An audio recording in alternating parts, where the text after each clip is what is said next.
नमस्कार मित्रांनो, तर मागच्या लेक्चरमध्ये जो अर्धवट पार्ट राहिला होता, तर काय होता, आपण इलेक्ट्रॉनची एनर्जी कॅल्क्युलेट करत होतो आणि तुम्हाला मी एक इमेज पण दाखवली होती ज्यामध्ये N1 N2 N3 N4 याची एनर्जीचे बँड होते.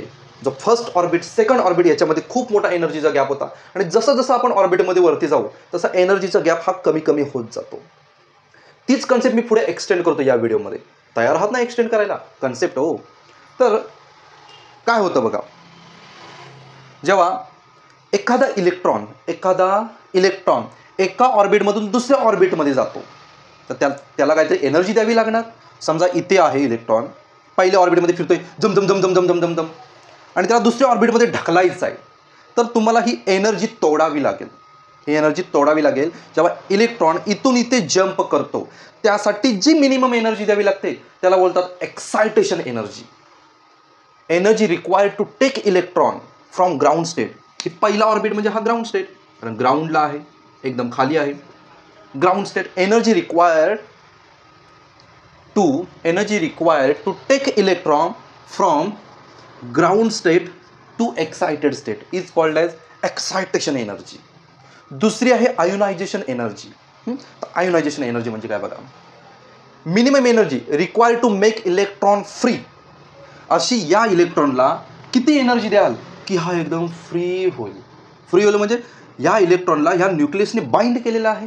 समजा हा इलेक्ट्रॉन पहिल्या ऑर्बिटमध्ये असेल तर तो किती एनर्जीने बाइंड केलेला आहे, तर पहिल्या ऑर्बिटमध्ये एनर्जी आहे -13.6 इलेक्ट्रॉन.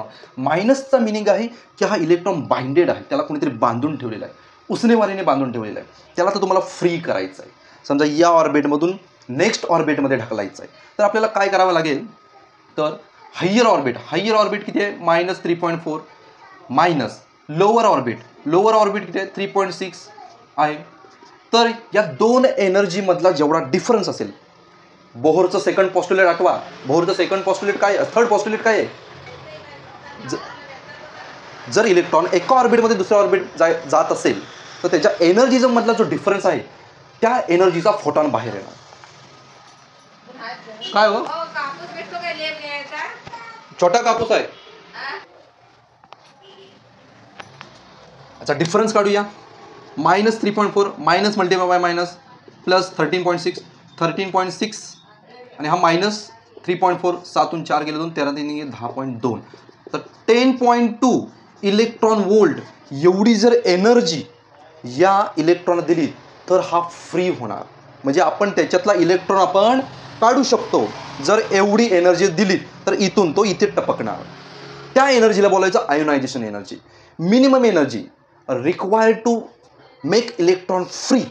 जर इलेक्ट्रॉन तुम्हाला फ्री करायचं, कारण बाइंडेड आहे ना तो, तर तुम्हाला फ्री करायचं असेल तर तुम्हाला काहीतरी एनर्जी द्यावी लागणार. किती, 10.2. दोन्ही एनर्जीमधला मी गॅप काढला, डिफरन्स. समजा N2 आहे, इथे तिसरा ऑर्बिट आहे N3, तुम्हाला इथून इथे इलेक्ट्रॉन न्यायचा आहे, तर ह्या दोन एनर्जीचा डिफरन्स काढायचा. तेवढी या इलेक्ट्रॉनला एनर्जी दिली या ऑर्बिटमधल्या की तो इथून इथे जम्प करणार, म्हणजे फ्री झाला तो. त्यालाच बाइंडिंग एनर्जी पण म्हणतात. ओके, आयोनायझेशन एनर्जी आणि बाइंडिंग एनर्जी ही सेम असते. ओके, आता बघा आईन्स्टाईन नाही, काय ते बरं त्याचं नाव, बोहर.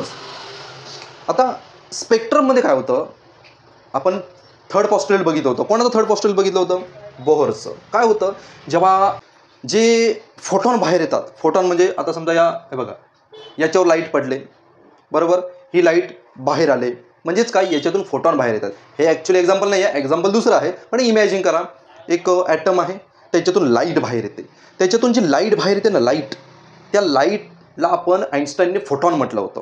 एक छोटे छोटे क्वांटा बंडल्स असतात, त्या बंडलची एनर्जी किती असेल, तर या दोन एनर्जीमधला जेवढा डिफरन्स असेल, समजा इलेक्ट्रॉनने इथून इथे जंप केला, जर इथून इथे जंप करत असेल तर त्याला एनर्जी द्यावी लागणार.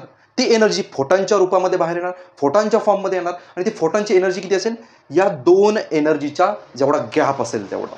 ओके, बघा, ही आपली एनर्जी आपण काढली होती, या फॉर्म्युल्याने आपण एनर्जी काढली होती, where N is a principal quantum number, त्याची first orbit, second orbit, third orbit. आपण काम करूया, फर्स्ट ऑर्बिटमधली एनर्जी आणि सेकंड ऑर्बिटमधली एनर्जी या दोघांमधला डिफरन्स काढूया. समजा फर्स्ट ऑर्बिट आपण N कन्सिडर केला, सेकंड ऑर्बिट आपण M कन्सिडर केला. ओके, तर ह्याची एनर्जी कशी येईल, एनर्जीचा डिफरन्स काढलात, कारण आपला एनर्जीचा डिफरन्स काढलात तर याच्यातून जो फोटॉन बाहेर येणार आहे त्याची आपल्याला वेवलेंथ भेटेल. जो फोटॉन बाहेर येणार दोन एनर्जीच्या गॅपमधला त्याची आपल्याला वेवलेंथ काढायची आहे. कशी काढतं बघा आता wavelength. n minus m energy in nth orbit आणि energy in m orbit higher orbit. E is equal to formula काय, हा बघा हा फॉर्म्युला आहे. Mass of electron Z² e⁴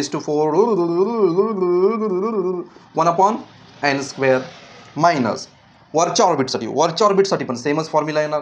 Z² e⁴ divide by 8 ε0 h² multiply 1/n च्या जागी मी इथं लिहितो m². का हायर ऑर्बिट आहे. दोघांमध्ये कॉमन काय, टक टक टक टक टक टक टक हे कॉमन आहे ते मी बाजूला काढतो. me Z² e⁴ divided by 8 ε0 h² minus sorry हे कॉमन आहे. ब्रॅकेटमध्ये काय राहणार 1/n² मायनस 1/m². हे ब्रॅकेटमध्ये राहणार. उसके बाद धीरे धीरे देखो हम क्या करते हैं. उसके बाद आइन्स्टाईनचे इक्वेशन यूज करा. E is equal to h/nu. जी फोटॉनची एनर्जी असते ती एवढी असते according to Einstein equation. Energy of photon is given by 4th dual nature of लाईटमध्ये हे इक्वेशन तुम्हाला भेटेल. Z² e⁴ divided by 8 ε0 h² into bracket 1/n² minus 1/m². Okay. त्याच्यानंतर आपण एक काम करूया. इथं आपल्याला आता वेवलेंथ पाहिजे. आता करणार काय, इथे आपल्याला रिप्लेस करायला लागेल. आपल्याला माहिती आहे speed is equal to distance upon time. Okay हे जाऊ दे. आपण साऊंड लेक्चरमध्ये v is equal to n lambda बघितलं होतं. आता इथं स्पीड कोणाचा आहे, फोटॉन म्हणजे लाईट आहे, त्याला घेऊया c. n म्हणजे फ्रिक्वेन्सी, आपण या लेसनमध्ये फ्रिक्वेन्सीला हा सिम्बॉल यूज केला आहे डिवायडेड बाय लॅम्बडा. आता हा फ्रिक्वेन्सीला मी रिप्लेस करतो, लॅम्बडाला इथे आणतो. c/λ is equal to frequency. हा फॉर्म्युला इथे इंट्रोड्यूस करतो. h फ्रिक्वेन्सीचा formula c divided by lambda is equal to mass Z² e⁴ divided by 8 ε0 h² आणि हे राहिलेलं सगळं आहे तसं कॉपी करतो. लॅम्बडाला ठेवतो, बाकी सगळ्या टाईम इकडे आणतो. मग इथे काय राहिलं 1/λ मास. बाकी सगळे म्हणजे c आणि h आहे तो इकडे डिवाइड होणार. बाकी आहे तसंच काही चेंज होणार नाही. हा h इकडाला डिवाइड होईल आणि याचा h³ होईल. हा c आहे. कुठे लिहू ठीक आहे इथं लिहितो 1/n² 1/m². Okay formula readymade formula तयार झालेला आहे. आता बघा ये कांस्टेंट इसको मैं साइड में रखता हूँ, इसको मैं साइड. ये कांस्टेंट नहीं, ये चेंज होता है. ये कांस्टेंट सब कांस्टेंट भाई. सब कांस्टेंट के लिए मैं एक कांस्टेंट घेतो r काय ते सांगतो. r हा Z² बाजूला टाकतो 1/n² मायनस 1/m².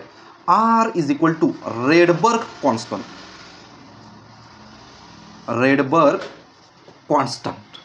ह्या सगळ्यांची व्हॅल्यू ठेवली एक नंबर भेटणार तुम्हाला. एक नंबर म्हणजे एक नंबर नाही, एक कॉन्स्टंट भेटणार. तो इथं ठेवलात आणि त्याच्याऐवजी मी r ठेवलं. रेडबर्ग सायंटिस्टचं नाव आहे. आता बघा जर हायड्रोजन पाहिजे असेल, हायड्रोजनच्या स्पेक्ट्रल लाईन आपण तयार केल्या होत्या. तुम्हाला हायड्रोजनची स्पेक्ट्रल लाईन आपण जी बघितली होती त्याच्यामध्ये जे कलर होते ना ब्ल्यू ग्रीन वगैरे छोटे छोटे बँड होते, त्याची वेवलेंथ काढायची असेल तर हायड्रोजनसाठी झेडच्या जागी 1 ठेवायचा आणि हे सॉल्व्ह करायचं. First orbit second orbit. मग ह्या दोन ऑर्बिटमधल्या डिफरन्समुळे जो फोटॉन बाहेर येणार तो कुठल्या कलरचा असेल, त्याची कलर म्हणजे वेवलेंथ कुठली असेल ती या फॉर्म्युलेने आपण काढू शकतो. जर लिथियम घेतला, लिथियमचा नंबर आहे 3चा स्क्वेअर 9. इथे 9 या नंबरला 9ने मल्टिप्लाय करा. तर हा आपण फॉर्म्युला हायड्रोजन स्पेक्ट्रासाठी पण प्रूफ केलेला आहे. कारण हा सेम फॉर्म्युला आपण हायड्रोजन स्पेक्ट्रममध्ये बघितला होता. बरोबर ठीक आहे. इथे आपला हा पार्ट संपलेला आहे. कुठला एनर्जीचा, जो छोटा पार्ट राहिला होता. पुढच्या लेक्चरमध्ये आपण बोहर्सच्या मॉडेलचे लिमिटेशन बघणार आहोत. जे 3 पॉस्ट्युलेट दिले होते त्याच्यामध्ये पण काही मिस्टेक्स आहेत त्यासुद्धा बघूया आणि डी ब्रॉय वेवलेंथसुद्धा आपण बघूया. ओके भेटूया पुन्हा एकदा पुढच्या लेक्चरमध्ये. तोपर्यंत गुड बाय.